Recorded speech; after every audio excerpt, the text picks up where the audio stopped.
For this video, i-share ko sa inyo kung paano ba mag-setup ng iCafe 8 or easy step para sa diskless setup. Yo, what's up mga boss? Siyempre, RB Hilary po.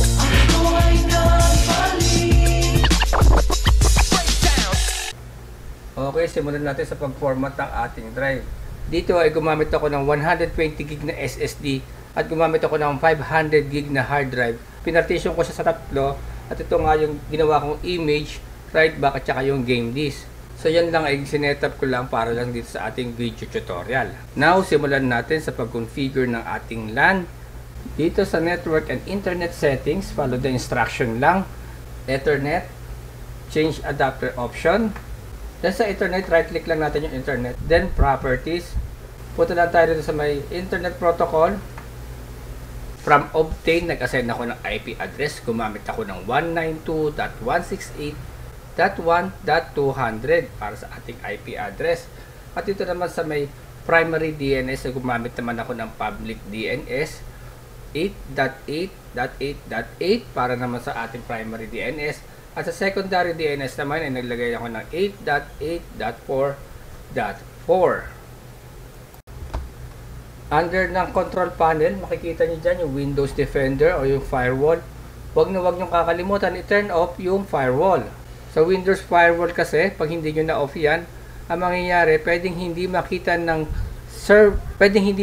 client yung server. Again, dito sa may Windows Defender, change notification settings. Sa private settings, turn off lang natin yung Windows Defender. Ganun din dito sa may public network. And then press OK. After natin ma-setup lahat yon, mag-proceed na tayo dito sa ating iCafe 8 installation. Again, follow the instruction lang. Double-click lang natin itong installer ng ating iCafe. Version 9, okay, ang gamit natin nga pala ay version 9.1.9. Ito yung inassign nating IP address para sa ating server. Then, banda rito naman sa ating username, lagay lang natin admin. Then, ganun din sa may password.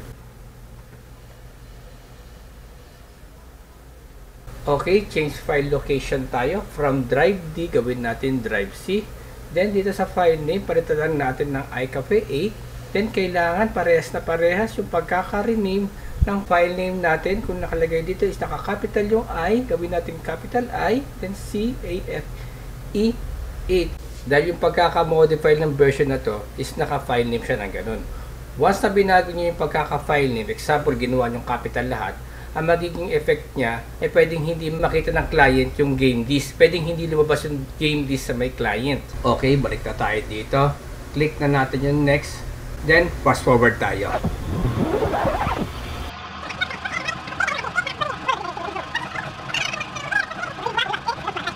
Click na natin yung finish. Now, after na installation, diretso na tayo ng configuration. Para sa maintindihan natin, ita-translate natin to into English. Banda rito sa may lower right side, ito yung magiging service controller or iCafe service tray. Double-click lang natin yan. As of now, naka-Chinese character pa. By pressing this one, sa English, ito yung stop all button. Then, click lang natin yan.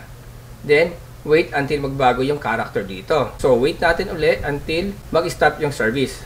Sa English ulit, ang meaning yan ay stop. Then, banda rito ulit sa may lower right side ng ating screen, follow nyo na lang. Then, dito sa may folder kung saan nakasave yung iCafe installer, open lang natin.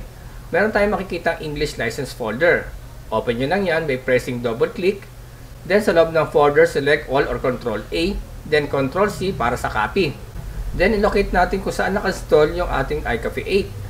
Right click lang natin yung icon ng iCafe. Open file location. Then, click lang natin yung iCafe folder. After nyan, paste na natin yung folder na kinopy natin kanina. Overwrite lang natin to. Then, click lang natin yung replace the file in destination. Then, after, open lang natin yung folder ng iCafe service tray. Then, dito gumawa muna ako ng shortcut para sa service tray para mas madali natin ma-access. Ngayon, name natin itong service controller. Then, dito naman, from Chinese character to iCafe 8. Now, double-click lang natin itong service controller o itong service tray dito sa may desktop. Sunod natin itong start all button. Then, wait natin until mag-run yung service. Now, running na yung service, dito naman tayo sa iCafe 8. Double-click lang natin, then press OK. On the screen, start using Configuration Wizard. Click Next. Under ng Disk Use Settings sa may Game Disk, choose lang natin yung Game Disk. Then, ganoon din sa may Image. Choose lang natin yung Image. Then, ganoon din sa may Right Back. Then, dito naman, switch off lang natin to. Then, click Next. Then, dito naman, click natin yung Use Default Settings. Then, Next. Dito naman, sa IP address, check lang natin to. Then, click Next. Then, dito, hindi mo tayo mag-i-import ng image. Click lang natin muna yung Next. Next lang natin din to.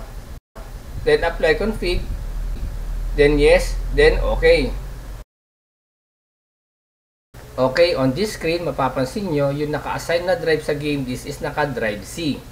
Ngayon, ang gagawin natin, follow the instruction lang. Close natin yung console, then banda rito sa may lower right side, click lang natin to. Then stop all, then press OK. Then wait natin hanggang mag-stop yung services. Then quit natin yung service tray. Now, dito sa may folder kung saan nakasave yung iCafe installer, makikita natin yung folder ng SQLite Database Browser. Open lang natin. Then, double-click lang natin itong SQLite Data Browser Portable. On the screen, sundan lang natin maigi. Follow the procedure. Open Database. Open Database uli. Then, Drive C kung saan naka-install yung iCafe 8. Program File. iCafe 8. Bar Server. Okay, Data. Then, bar server. Dito sa tab ng browse data, scroll down lang natin. Then, search lang natin yung iCafe disk config. Yan, ito. Then, dito naman sa part na to, papalitan natin yung letter Z to letter D. Now, double-click lang natin to letter Z to letter D.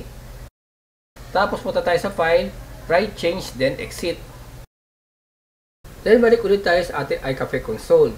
Same procedure. Start natin muna yung service. Open ulit natin yung service controller or service tray. Now, running na yung service controller. Sunod na natin itong ating iCafe console. Then, press OK. Under the server manage, mapapansin nyo yung drive ng game disk nagbago na. From drive C to drive D. Same lang yan dito sa may disk setting. Kung sakali naman gumagamit ka ng SSD para sa game disk, check mo na yung box, then save. Dito pa rin sa server manage, click lang natin itong image. Pagdating naman dito sa part na to ay mag-i-import na tayo ng image. Para mas smooth at walang hassle yung upgrade resources para sa ating image, ay gagawa naman tayo ng fake image. Okay, banda nga dito sa may plus sign na mayroong Chinese character, click lang natin yan. Then sa mirror name, lagay lang natin fake image. Sa mirror size naman, lagay natin at least 80 GB. Then press natin create mirror. Close na rin natin to. Then minimize lang natin itong iCafe console. Dito sa may computer or this PC, mag-refresh lang tayo na mag-refresh hanggang sa lumabas yung drive B. Then dito sa task manager, under ng performance, select lang natin yung drive kung nasaan yung image drive para ma-check natin yung nagiging activity ng drive natin. Dito ulit sa may computer, mag-refresh lang tayo na mag-refresh hanggang sa lumabas yung drive B. Ang purpose ng ginagawa natin is kailangan tumaas yung capacity, upgrade resources para sa ating image. Dito sa may image drive, check natin yung capacity. Kung mapapansin nyo yung size on this is almost 84 MB lang. Dapat yan, umabot yan at least nasa 200 to 300 MB. Mag-refresh lang tayo na mag-refresh hanggang sa umabot yung capacity sa 200 MB. So, check natin ulit kung nagbabago ba. So, ngayon parang hindi na siya nagbabago. Pag ganyan hindi nagbabago, it means hindi maganda. Para sa akin, hindi maganda yung ganyang capacity. Mas much better kung nasa 300 MB siya pataas para mas smooth yung paggagawa natin ng image. At kung sakali naman nakuha nyo na yung 200 to 300 MB capacity ng upgrade resource, pwede nyo na skip itong part na to. At kung sakali naman hindi nyo rin nakuha yung 200 to 300 MB capacity, ang gagawin lang natin ay uulitin ulit natin yung ginawa natin kanina. Dito pa rin sa server manage, click lang natin tong image, scroll down lang, then delete mirror, delete physical file at the same, then press OK. Close natin yung console, then banrito sa may lower right side, click lang natin itong stop all, then press OK. Then wait natin hanggang mag-stop yung services. Then quit natin yung service tray. Then dito naman sa my computer or this PC, format lang natin yung image drive para refresh ulit tayo. After ma-format yung drive, open ulit natin yung service tray. Same procedure kanina. Click natin yung Start All button. Now, running na yung services. Sunod natin itong ating iCafe console. Then, press OK. Now, dito sa iCafe console, sa may image uli, gagawa ulit tayo ng fake image. Then, sa mirror name, lagyan ulit natin ng fake image. Sa mirror size naman, lagyan natin at least 80 gig. Then, press Create Mirror. Then, dito ulit tayo sa Task Manager under ng Performance. Select lang natin yung drive kung nasaan yung image drive para ma-check natin yung nagiging activity ng drive natin. Sa my computer or this PC uli, mag-refresh lang tayo na mag-refresh hanggang sa lumabas yung drive B. Then dito sa may Task Manager under ng Performance, nakikita nyo na nagbabago na yung read and write activity. Okay, dito ulit tayo sa image drive. At this time, mapapansin nyo na tumaas na yung capacity ng upgrade resource. Halos umabot na siya sa 149 MB. Pero kailangan talaga natin, dapat umabot siya sa 200 to 300 MB. So, ang gagawin na natin is mag-refresh lang tayo na mag-refresh hanggang sa makuha natin yung capacity na kailangan natin.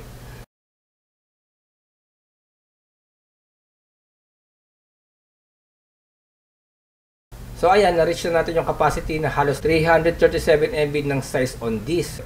So dapat yan, magparehas lang sila ng size yung nasa taas. So ang gagawin lang natin is mag-refresh lang tayo na mag-refresh.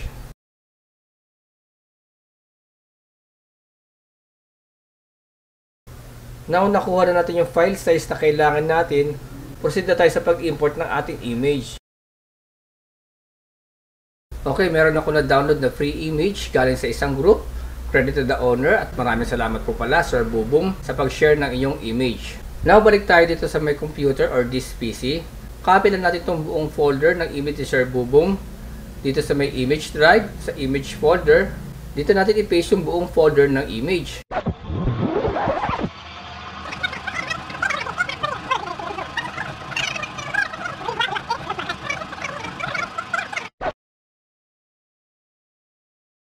After that, dito naman sa iCafe console, under na server manage, click lang natin itong image, then click import, then click select, then dito select natin yung image drive na kung saan natin na-paste yung image na kinopen natin kanina. Dito sa image drive, image folder, then dito choose natin yung image na gagamitin natin. Then select natin yung file, then press open, press import, then okay. Dito pa rin tayo under na mirror management. Dito, delete natin yung fake image na ginawa natin kanina. Click lang natin yung arrow down, then choose delete mirror, then check delete physical file at the same time, then press OK. Okay, dito pa rin tayo sa iCafe console under ng client manage. Dito sa upper right, click lang natin yung batch add. Under ng batch add, generate a client. Tapos dito sa number of client, lagay nyo lang kung ilang dami ng PC client nyo. Example, 8 clients. Then dito naman sa start address, lagay nyo lang kung anong start IP address ang gagamitin. Example, 192.168.1.101. Then, magtatapos siya sa 108. Then, ganoon din dito sa start name. Example, PC1 at magtatapos naman siya sa PC8. Then, press natin itong generate client. Scroll down lang. Then, dito naman sa may default mirror, scroll down lang. Then, choose natin itong image natin. Then, dito, wala tayong babaguhin. Press na natin yung OK. Then, delete na lang natin to. Di naman natin to kailangan. Now, next, doon naman tayo sa ating PC client. Pero bago natin open yung PC client, select natin muna itong PC1. Then, saka natin open yung PC client. Sa PC client naman, make sure lang natin na naka-boot on LAN.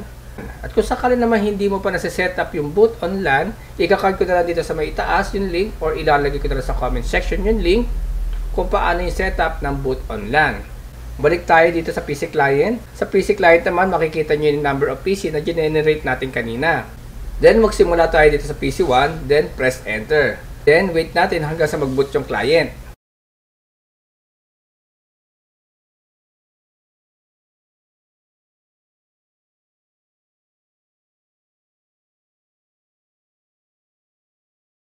Now, dito naman sa server, sa iCafe console, detected na rin yung MAC address ng PC client. It means nakikita na ng server yung client. Next, wait naman natin hanggang sa mag-green yung client name dito sa may console. Once na nag-green yan, it means detected na ng client yung game disk. At the same time, detected na rin natin yung PC client. Sa pag-remote ng client, right-click lang yung naka-online na client. Then remote desktop, then press OK. Then dito mabibili natin yung napaka-smooth na image ni Sir Boom. Credit to the owner at maraming salamat po pala, Sir Boom, sa pag-share ng iyong image. So ayun na nga, kung meron kayong katanungan about this video, i-comment nyo lang dyan sa may comment section or pwede nyo rin ako i-follow sa aking Facebook page. I-search nyo lang RB Hilario Official. At sa mga bago kong subscriber, maraming salamat po sa inyo. At sa mga hindi pa po nakakapag-subscribe yun, ay mag-subscribe na kayo at paki-hit na rin yung notification bell para ma-notify kayo every time na bago ang video na ilalabas.